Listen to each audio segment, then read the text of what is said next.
The post office was packed with people when Lev took his place in a long line. A young girl stood in line in front of him, reading a book. She turned a page, and a folded envelope that was enclosed in the book fell down to the floor. Before she could get it, Lev rushed to pick it up and handed it to her. She glanced up, striking him with her green eyes. "Thank you very much." He had a soft oval face and the gentlest of eyes. "You are very welcome." Lev wanted to say something else, but couldn't. She smiled at him. "My name is Lev," he finally said. "And yours? Why do you need my name?" She replied, studying him. He wasn't tall, but taller than her. He was cute, actually too cute for her. "You don't want to know a cripple's name?" She thought with sadness. "I want to know the name of the girl with beautiful green eyes." He surprised himself with the sudden breakthrough. "Ah," she turned away. "So, do you have a name? Or can I call you any name I want?" She smiled at him, but didn't answer. "Okay, then I'll call you Betty." Her cheeks turned pink. "How did you know my name?" "I read it on the envelope that you dropped." "It's nice to meet you, Betty." "It's nice to meet you too, Lev." She definitely liked him, but was a little shy. "Betty, I like your eyes. They shine like a talisman." "Talisman?" She was surprised. "Yeah, my mom and my friends call me Talisman sometimes." "You are sending a letter to Lapel." "Where is it?" "It's near Minsk." "Do you have a boyfriend there?" "No." Now she felt like she was steaming. "Who is Abraham?" "He is my father." "You are asking too many questions. Don't you think?" She laughed again. "I like your laugh." Betty stepped up to the clerk's window, handed him the letter, paid the postage, and headed to the exit. "Talisman, would you please wait for me? I have to go," she said, slowing down. Lev gave up his place in line and rushed after her. "Talisman, please don't run away. What do you want from me?" Betty suddenly got aggravated. "I just want to walk you home, that's all." He was surprised by her sudden mood change. "Why?" "Because I like you." "Why do you like a cripple like me?" "Cripple?" He looked down. "Oh, sorry, I didn't know. Do you need help carrying your bag?" "No, I don't. But your leg hurts." "Let me help you. Please." "It doesn't hurt. It's just the way it is. I have a limp leg."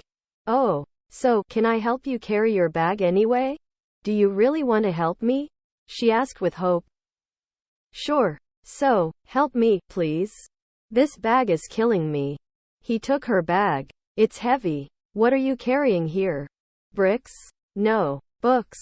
"Ah, yes, you like to read, don't you?" "Well, yes. These are textbooks. I have to return them to the library today. If I don't, they won't give me any more books." "So, Lev, what were you doing in the post office?"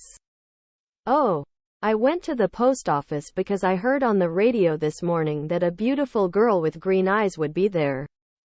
So I couldn't resist." She giggled. "No. I'm serious. I needed to send a letter to Leningrad to my brother, but you didn't give me a chance. You walked away. I was afraid I'd never see you again." "Really?" Betty asked in surprise. "Yeah. I'm sorry for being mean to you. People usually make fun of me because of my leg." "What is wrong with your leg?"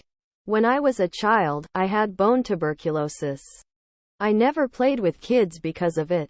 Usually, I sat at home, watching other kids running around outside. I suffered so much. It was so unfair. There was no cure available. So I decided to become a doctor to learn how to treat it and help other children who might have the same problem. It was very hard to handle when people made fun of me."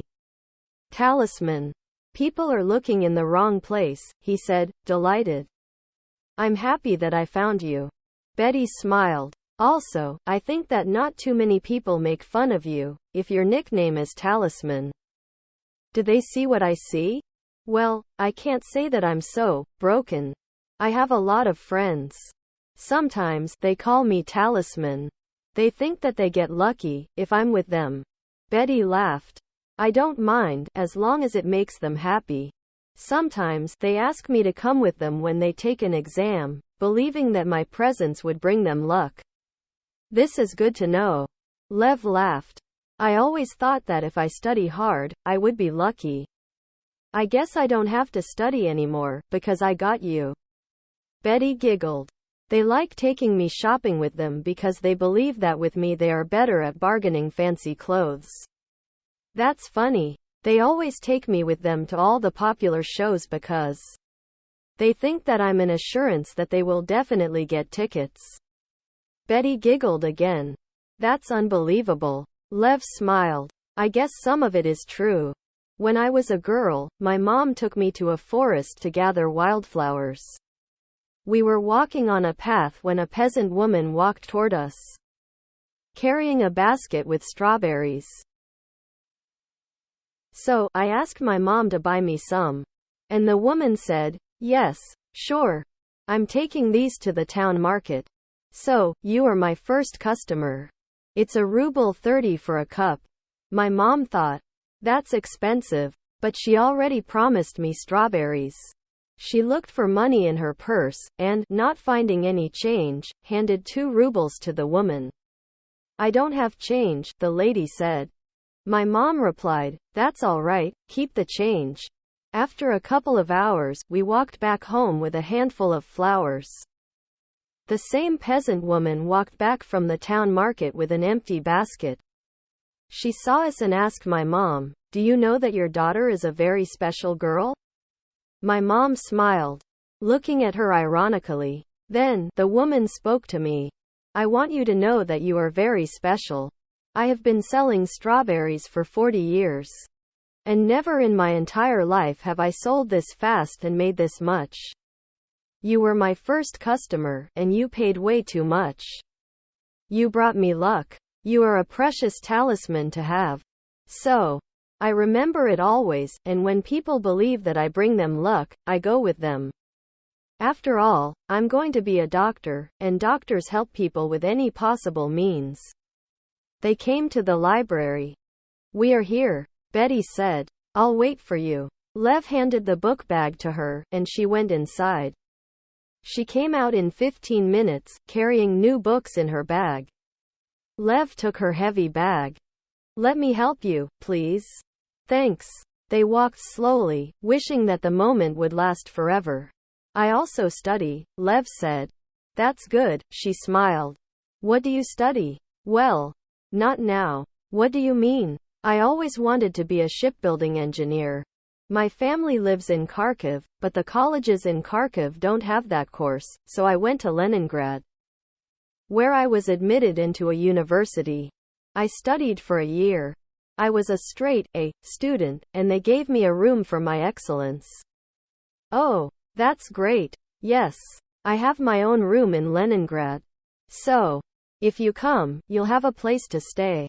Betty blushed. My older brother, David, lives with me.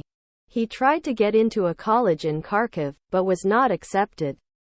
So, he tried his luck in Leningrad and was accepted into my university. We studied together for some time.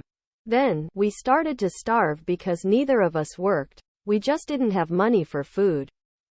It's hard to study on an empty stomach, so we decided that I would work, and David would study, and when he finishes college, he will work and I will study. Also, I make enough money to come back home and help my parents a little. We thought it was a good plan. I think it's a great idea. Betty was delighted. I guess. Only it doesn't go the way we planned. Why not? Because we have our plan, and God has his plan. Yes, that's what my father always told me. Betty said. David met a girl recently. And now he is talking about marrying her. I was kind of upset at first, but not anymore. Why? Because I met you. They stopped. I live here, Betty said. Thank you for carrying my bag.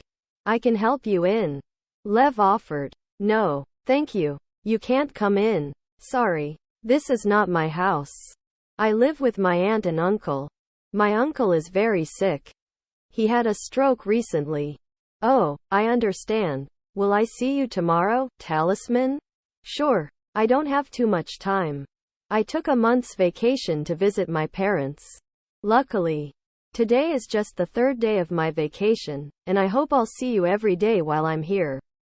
Betty was delighted. They were in love with each other. They met every day, telling each other about their affections, kissing and wishing they could be together forever, and also sharing stories of their lives. Betty was born in 1918 in the small Belarus town of Lepel, a suburb of Minsk. She had a younger sister, Ada. They were very close.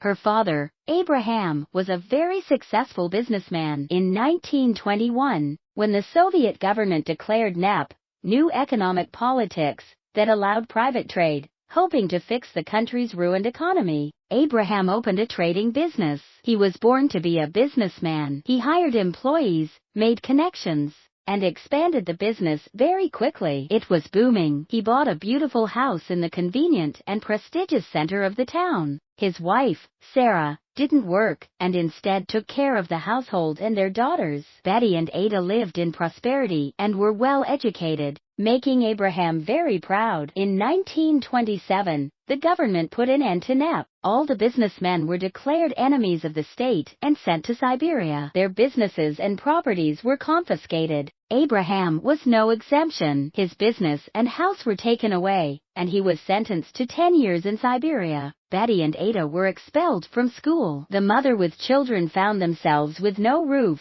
no food, and no means to exist. All the doors were closed to them. Employers didn't want to hire Sarah, and people didn't want them on their premises since they were afraid of the government. In short, they were left to die. Abraham and Sarah had siblings. Most of them refused to help, but some took a risk and let them stay in their houses at night. They were afraid of nosy neighbors, and having 3 extra people in the house was very noticeable. Also, nobody wanted to have unattended children around, so they let Sarah stay with one child. Usually, 9-year-old Betty slept apart from her mother and younger sister because she was older. Sometimes, when she didn't have a place to sleep, she would hide in the basements of some houses that were accidentally left open. The girls were not allowed to go to school, and instead went to the library. They loved to read. The library was the only place where they felt warm, protected, and wanted. The librarian knew the girls from the time their father was one of the richest men in town, and the sisters spent many hours in the library, studying and reading. The librarian loved them. She didn't have orders from the government to refuse enemies of the state. Somehow, the government overlooked the fact that enemies of the state could be book lovers, and could find shelter in the public library. The librarian let the girls stay in the library for as long as they wanted, and the library was often the only place where they could stay overnight. The girls hid under a table at closing time. The librarian pretended that she didn't notice, and locked the library for the night. The girls had a good night's sleep on a warm library bench. As time went by, the situation didn't improve. Sarah and her daughters were at their relatives' mercy. They were desperate. Sarah telephoned her sister, Ricky, in Kharkov, and soon sent Betty there. Betty didn't have money for a train ticket, so she traveled in a boxcar. It was a cold night. Betty was sitting on the floor, trying to get some sleep. She didn't feel well. She closed her eyes, dreaming about her aunt, who was so kind-hearted and lovely. She always thought about her. She was the best aunt ever. Betty remembered the time when Ricky visited them. Mom set a beautiful table with a delicious meal. It was so cozy and warm in their family room. Dad joked a lot, and Ricky laughed hard. What a beautiful time it was. Betty fell into a heavy cold sleep, resting her head on the wooden floor of the moving train. The train arrived to Kharkov the following night. Betty was cold and starving hungry. She appeared at her aunt's apartment and almost fainted when the front door opened. "What do you want?" Aunt Ricky asked, looking at the girl. "Aunt Ricky, it's me, Betty. My mom sent me here to live with you for a couple of days." "Oh my God, I didn't expect you so soon," she said rudely. Betty didn't know what to say. "I have no other place to go," she muttered. "I can't believe it. Come in. Don't stay here. God forbid the neighbors see you." Betty entered. There was a bed right next to the front door that took a lot of corridor space, almost blocking the way inside the apartment. Ricky closed the door and went to a room, leaving Betty alone in the corridor. Is my house an orphanage? Ricky's yelp sounded from the room. I'm sorry. Sorry. What should I do with your sorry? She left the room with a blanket. You are going to sleep here. She pointed to the bed in the corridor. This is Maya's bed. Maya was an orphan cousin who never knew her parents. Her father abandoned her mother when she was pregnant with Maya. Her mother died of cancer a few months after delivering the baby. Maya was passed from one relative to another, but was never wanted anywhere. Aunt Ricky took care of her the most. This is the only place I have. I sent Maya to an orphanage. I can't take care of her anymore. She took so much from her father. She is a troubled girl. She is stealing everything she sees, especially food. She is a liar too. I hoped that I could have peace and quiet at last. But no, now you. I hope you don't steal and don't lie. Oh, no. Of course not. Yeah. She told me the same thing, Ricky said rudely. Okay, this is your bed now. I hope she won't come back from the orphanage tonight. Sometimes she does. If she does, you'll sleep with her on the same bed. I don't have any other place. Sure. Thank you so much. Yeah, I'll let you stay. But you have to find some other place to live. You can't stay here for too long. Do you understand? Yes. Thank you so much. Ricky came closer to the girl. When was the last time you ate? The day before yesterday. Why didn't you say so? Do I have to ask you everything? I don't. Betty stuttered. Come over here. I can't believe it. She sent me a girl and didn't even give her food. Who is sending a child like this? She pulled Betty by her hand to the kitchen. Why is your hand so hot? I don't know. Ricky placed her palm on Betty's head. Oh my God. You have a fever. You're sick. Oh, no. I'm okay. Really, don't worry about me. I can't believe it. Why do I need all this? She opened a closet and took out a box with medications. Take this pill. You should be fine. Why do I need all this? I'm sorry. Eat and go to bed. I want you to be fine by tomorrow. Understood? Yes. Thank you so much. Finally, Ricky closed the door to her bedroom, and Betty found herself in complete silence, which felt rather strange in this talkative and always yelling woman's apartment. Betty was confused, but soon learned that, even though Ricky spoke in a very rude manner, she did all she could to help. It was so comfortable to rest on a real bed after spending so many nights in the train station and cold basements. The medicine took effect soon, and Betty fell into a pleasant dream. She was lying in a bed with her sister Ada, hugging her tight. It was so long ago when they slept together, and it felt good. Ada smells so different now. She never smelled this bad. When was the last time she took a bath? It doesn't matter. It's so good to have her in my arms. Why is she so bony? What is happening to her? My God, is she sick? Betty forced herself to wake up. She opened her eyes and saw a little girl sleeping right next to her. It was Maya. She was dirty and smelly. It looked like her hair was never combed, her nails were never cut, and her face was never washed. Her skin was so pale and her body was so bony that it felt like she was not alive. Betty's eyes got watery. She hugged the girl tight and fell asleep again. Betty woke up in the morning and didn't find Maya in the bed with her. Some noise was coming from the kitchen, so she went there to check it out. Maya searched through the kitchen cabinet. Hey, Betty whispered. Maya didn't answer and kept looking for food. She found bread, greedily grabbed it, and started to stuff her mouth. She didn't chew, but instead simply swallowed it with incredible speed as she glanced at Betty, afraid that she would take it away from her. I won't tell, Betty whispered again. Maya, do you know who I am? I'm Betty. I'm your cousin. We are like sisters. But Maya didn't reply,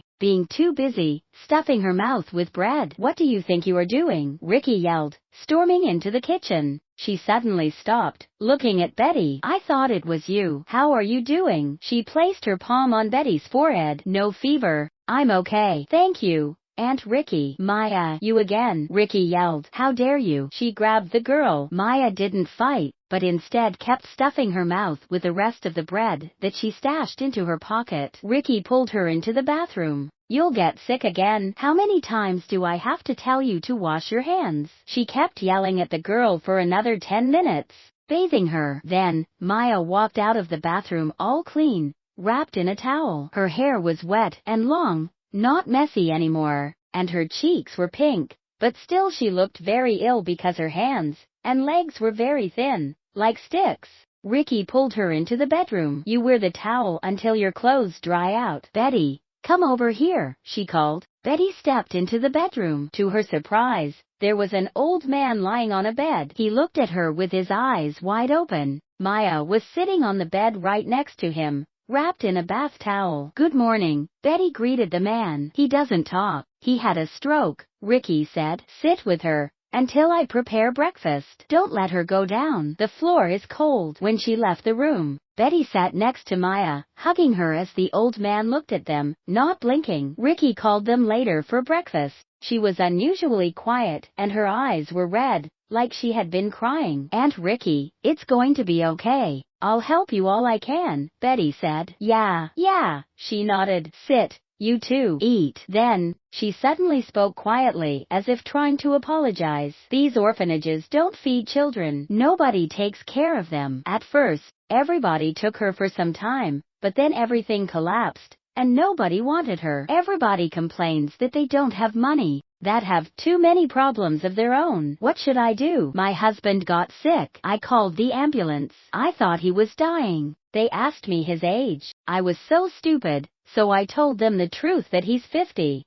They came 3 hours late. If they had come earlier, he would be better. They came, took him to the hospital, and in a couple of hours, released him, saying that there was nothing they could do. That was 2 months ago. He can move his head a little and eat, but he doesn't talk and can't control his bladder. I have a lot of laundry to do. Usually, there is no hot water, and my washing machine broke. I have no money to fix it. He is a big man. It's very hard to wash him. It's a nightmare. I have to work, so I come home from work very late at night, and he is lying there alone the entire day. I have to clean, massage, and feed him, heat the water, and do the laundry. It's not a good environment for the girl. I couldn't take care of her anymore. Our relatives don't want her. I sent her to an orphanage, but she ran away. Since she didn't have the key to the apartment, and didn't want to wake me up, she spent the entire night at the door outside. I found her in the morning when I was leaving for work. I gave her a key in case she wanted to come sometimes. It's hard to have her. She is growing up and needs attention, and things that I can't give her. Also, the orphanage kids taught her how to steal. I didn't know that she had stolen my things,